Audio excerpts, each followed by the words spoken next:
Hello ladies and germs. It is indeed a pleasure to see you again.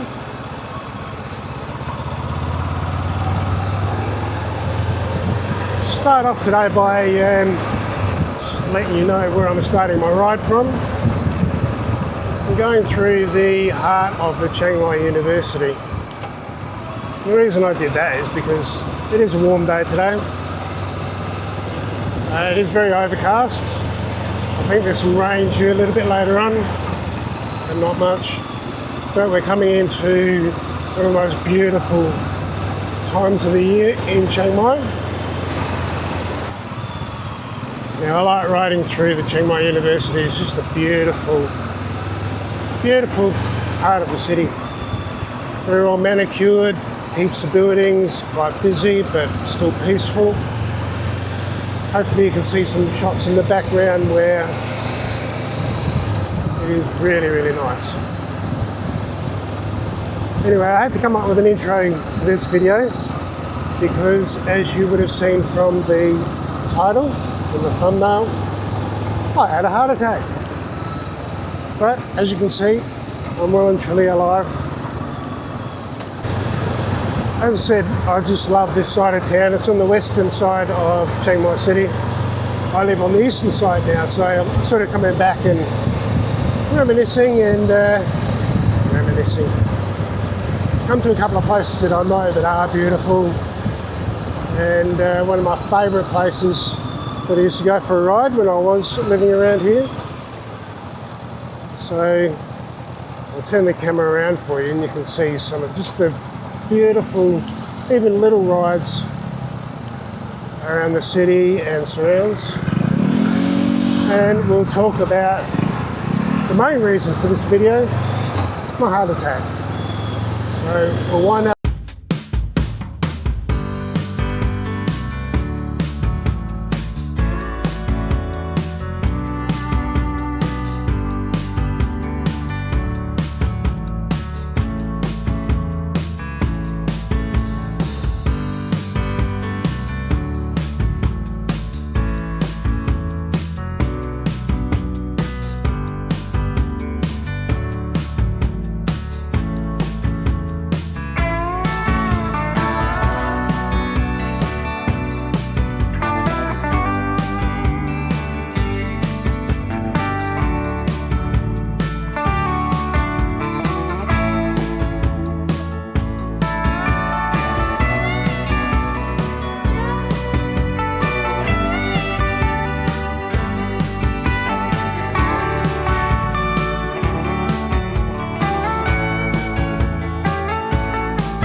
Okay, so I've brought you here to one of my favourite places to ride past, but also I've stopped here quite a few times. It's actually quite peaceful and gives me an opportunity to think, talk to you about what's happening.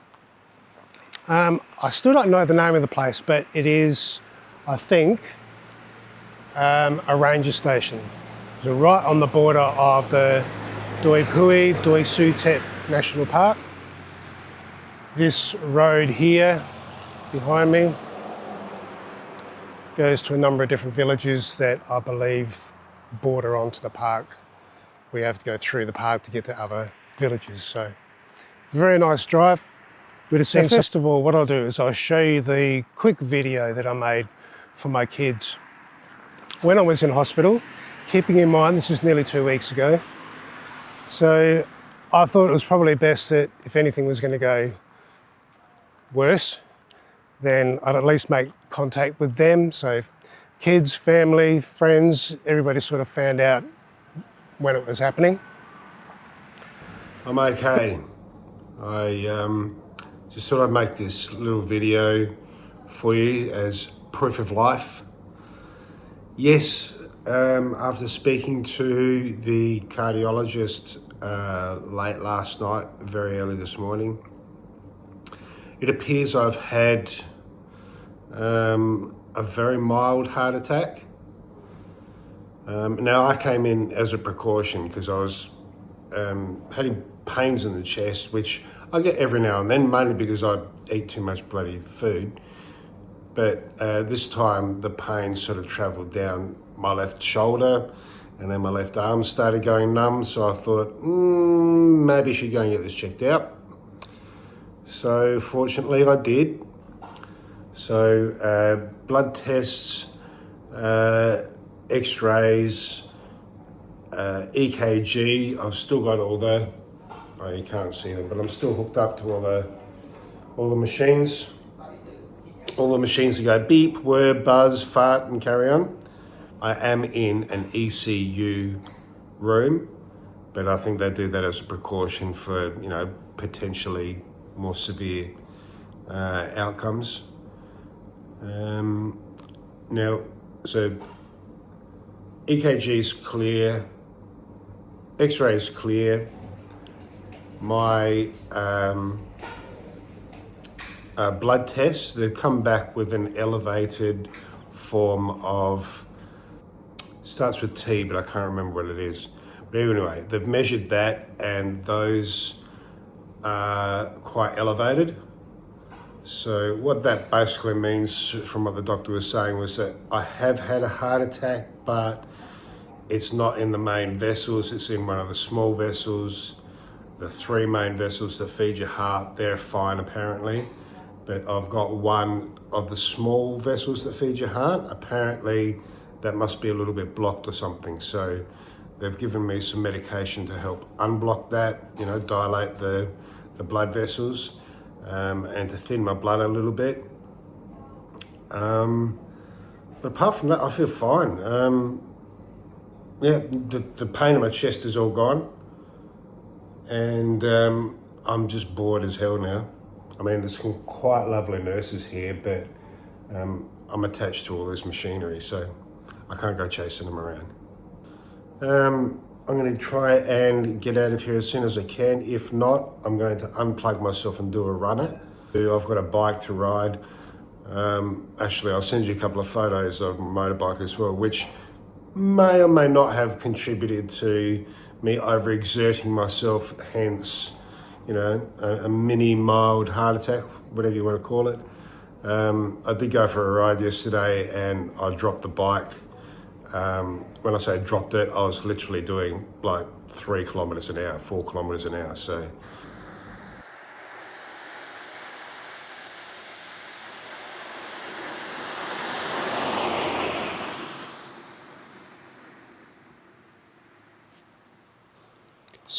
there's quite a few points I want to cover off as I do a quick little lap around here. So as you saw from the initial video, I will expand on the diagnosis and my treatment going forward, what that looks like. I'll go into a little bit more detail on how I understand the heart attack was caused, or the condition came about. I'll also look at the fantastic hospital care at the Chiang Mai Ram Hospital, and a few more details there, and I do want to heap praise on them because they did a fantastic job.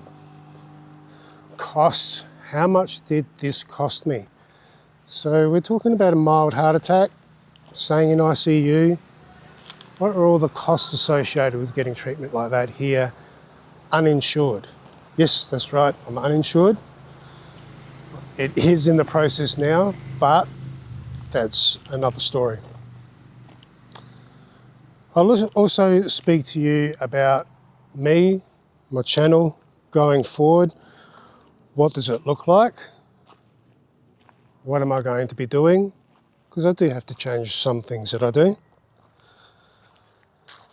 So I'll cover off those and a few other things in more detail. But stay to the end and we'll go through what I believe I'll be doing in at least the short term, 6, 12 months, see what's happening from there. All right, see you soon.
Okay, welcome back everyone. It's the next day, different location, but still on the western side of Chiang Mai City. I am at Wat Umong. Okay, so it's just up from Suthep, a little bit further away than what I was yesterday. And I've come here a few times over the past 12 months because it's just a really peaceful place. I'll give you a quick gander. There's a lake just here. There's a footbridge that crosses over the lake. There's a little island in the middle there. And people come and sit down and chill out with 4,000 pigeons. I'm not going over there with the pigeons, because you know what's going to happen to me. All right, so I wanted to elaborate on a few of those points I was touching on earlier. I won't go into a great deal of detail, but just to give you an idea of what I went through, and if it helps somebody, wherever you are, or whether you're here in Chiang Mai, you have that extra little bit of information, then I'm all for it. I hope you get something out of it. But to clarify what has happened, so I am 57 years old, so I'm in those heart attack years. I am overweight. Having said that, I've lost 10 kilos over the last 12 months and I really need to lose another 10. So that's going to help things, which is a contributing factor. Also, for over 30 years, I was a smoker. Not a really heavy smoker, but a smoker nonetheless. So that's probably taken its toll over the years. So when you put those things together, they are contributing factors, but the cardiologist was speaking to me after he'd done all the blood tests and the angiogram and everything, and he did say that because I'd been taking anti-inflammatories for my knees and arthritis for at least the last 12 months, he's inclined to believe that that was more of a contributing factor than the other items that I've mentioned. So I was totally unaware of that. If I was aware of it, then I would have sought other advice and taken other medication if I could. So one thing to consider. And so that's sort of the things that contributed to the heart attack. But the cardiologist did say that it was a very minor heart attack. There was 2 1 centimetre long parts of a blood vessel that had around about 30% constriction in them. So that's what the problem was, or where the problem is. So after he's done the angiogram and found the locations where the problem is, he determined that there was no need for a stent to hold open the vessel. But with medication and minor changes in my lifestyle, which I'm a little bit frustrated about because I certainly have changed my lifestyle in the last 12 months, but like I said, there's a number of contributing factors all adding up to a point where it's led me to have the problems. So far as the problem, the heart feels fine. And you're getting some of the reflection here because the sun's changed and I'm getting reflection back off the water, but I hope you can see me all right. Yeah, so the heart attack is fine. Like, I don't feel any pain or anything. The big problem I have had for the last couple of weeks, at least, is my left knee. So you may have heard me talk before, if you've been following the channel, that I do have bad knees. I knew I needed to have them replaced, and I'd planned to do it here.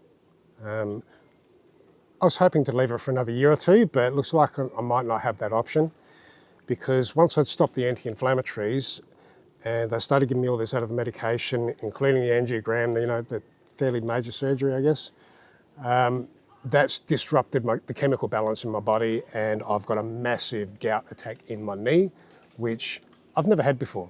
I've had gout before, but it's normally in my toe. 1 or 2 days it's painful and it goes away, but this time my knee actually swelled up to the size of a small soccer ball, small football. And couldn't walk on it for 3 days, 4 days. And I'm out and about now. I'm actually out on my bike, riding around, as you saw. So I'm getting better, but long-term option to get my knee replaced, or both of them actually. So I've got the diagnoses, I've got the treatment plans, I've got a couple of checkups to go back to, but is going to be managed predominantly through small amounts of medication and just monitor it. So I should be fine until I replace my knees. Losing the weight and lowering the cholesterol as well. So they're all going to be things that will hopefully negate the symptoms and the likelihood of another heart attack. I mentioned earlier also about praising the Chiang Mai Ram Hospital in Chiang Mai. So it's on the northwestern corner of the city moat. Fairly popular hospital, I believe. I've been there a number of times over the years for minor things. This is certainly the most important thing that I've been there for. And it is what I believe they call a secondary private hospital. So it's not 5-star, but it's a private hospital nonetheless. And again, I'm full of praise. Like, I caught a grab in despite seeing ambulances and that sort of thing. I did catch a grab in, which is a taxi service like Uber, and into the hospital. And straight away they saw me into one of the emergency rooms and put the EKG on me and started the whole process. So they jumped on it straight away. And this is early evening. And within an hour, I was upstairs in the ICU room and plugged up to all the machines, and very professional people there. The cardiologist I spoke to within that hour, and he explained to me what he believed at the time and explained it all very thoroughly and throughout the whole process actually. So the cardiologist at the Chiang Mai Ram Hospital, thumbs up mate, good job. And I don't mean that being facetious either. I mean, you are a very, very good doctor, so I appreciate it. Along with all the staff, like the nursing staff, the admin staff, cleaners, like everybody was so professional, accommodating, couldn't ask for better service. I really do appreciate it. How much did it cost? I'm glad you asked.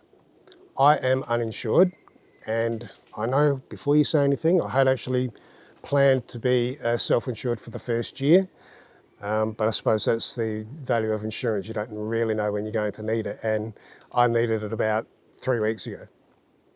But can't change the past, move forward. How much did it cost? Yes, 81,000 baht all up. Okay, so that was from me walking in the door, walking out the door with a couple of follow-up appointments for 4 weeks after the initial visit. 81,000 baht, that translates to around about 3,800 Australian dollars, or if you're American, it's about $2,500. So I think for the level of service, the professionalism, I even got a full report on my condition, and they made sure I understood what was going on, what I needed to do. So how much of a price do you put on those sorts of things? So it could have potentially been a lot worse and cost a lot more, but I do have my insurance now, which I might just go on to in a minute, but might just also remind you that if you do like my videos, give it a like, please subscribe if you haven't already. And I don't often say this, but let's see if I can get to 1,000 subscribers within the next few months. So all that I ask of you, so like, subscribe, share if you can, and mention it to 1 or 2 other people. And let's just see if we can get this snowballing a little bit. And I don't tend to say that often enough, but I do really appreciate it. My channel is actually going quite well. So thank you to everyone who has been watching and subscribed. Thank you. So back to insurance. I had already started doing some research on companies, brokers, policies, what's available, what's not available, what might suit me. But so insurance is one of those mind-bending things sometimes, especially when you're not familiar to the country and that sort of thing. But luckily enough, I'm going through a broker. I have got my private health insurance, inpatients only, not outpatients. Outpatients, you're not looking at much per visit. You know, if you want to go and, I don't know, get a sprained wrist looked at or get some blood tests or something like that, it's fairly straightforward for outpatients. Inpatients, that's where the cost can be incurred. So I've got second tier down, and all that basically means that I've got 5 million baht worth of health cover instead of 10 million. So I've weighed up the odds, checks and balances. My particular policy doesn't have any excess payments, or if you're American, I think you call them deductibles. So no deductibles, no excess, up to 5 million cover, and it's a fairly broad cover-all insurance policy. So I've gone ahead with that. How much? Good question. Glad you asked. That is 55,000 baht per year, give or take, a couple hundred. So for Aussies, that's about 2,600 a year. For the Americans, that's about $1,700 per year, which for me, it's a little bit more expensive than what I'll be paying for top cover in Australia. So swings and roundabouts there. So I haven't really changed too much, except that I'm in another country. So if anybody is interested in health insurance, I'll just let you know, as a disclaimer, I'm not sponsored by anybody. I'm not getting any kickbacks or anything. Happy to have those conversations, but for me, I'm happy to refer off to a broker and let you sort it out from there.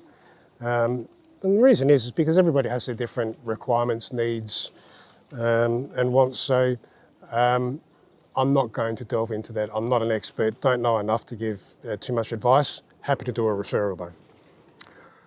Okay, moving forward. What are my plans for myself for this YouTube channel over the next 6 to 12 months? Likely to change, but I will have a bit of a focus on slowing down a little bit. Now it sounds funny because I'm retired and that sort of thing, but I've always been the person, certainly at work, to have 20 things going on at once, and certainly inside my head. So I've just got to realise that I don't need to do everything yesterday. Which, you know, I still do some things way quicker than I should. I just got to slow down a bit. I've just got to realise that I'm 57 years old, and my brain's 27 years old. So whether that's a maturity thing, I don't know, but I've just got to learn to slow down a bit and take my time. I've, got the rest of my life to do this sort of thing. As I said earlier, I will be getting both my knees replaced, certainly one first half of next year. See how that goes. 6, 12 months down the track, I'll do the other one. And hopefully that'll be the end of certainly the arthritis in my knees, but my knee pain and all the rest of it. So I'm looking forward to being a little bit more physically active once that's done.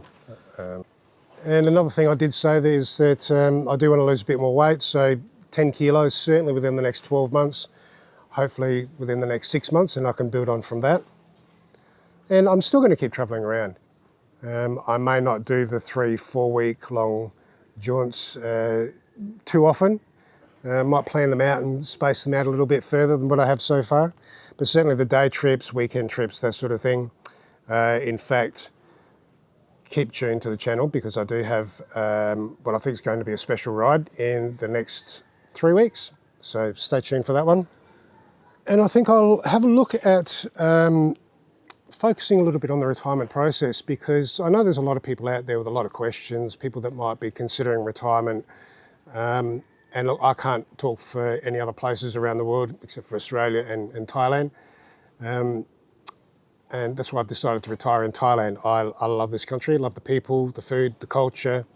But also I want to talk about that whole process from me getting in that mindset of I'm going to retire, I'm going to move to another country. What is that whole process? And I'm talking about administrative, financially, emotionally. How do you deal with those sorts of things? And where am I at now? What have I done up to date? And again, if somebody gets something good out of this, some good piece of information, fantastic. I'm documenting this for my purposes, for my family. But if it can help somebody else out, spark a conversation, then by all means, ask those questions. But I'll give you my experiences, my examples for you to do with whatever you wish. If it helps, like I said, fantastic. If not, so be it. Thank you very much, everybody, for watching this video. I really appreciate it. Onward and upward. And yeah, I think I'll finish this video by just showing you some of the beautiful scenery that I get to drive through, which keeps me alive. Thanks very much. We'll see you soon.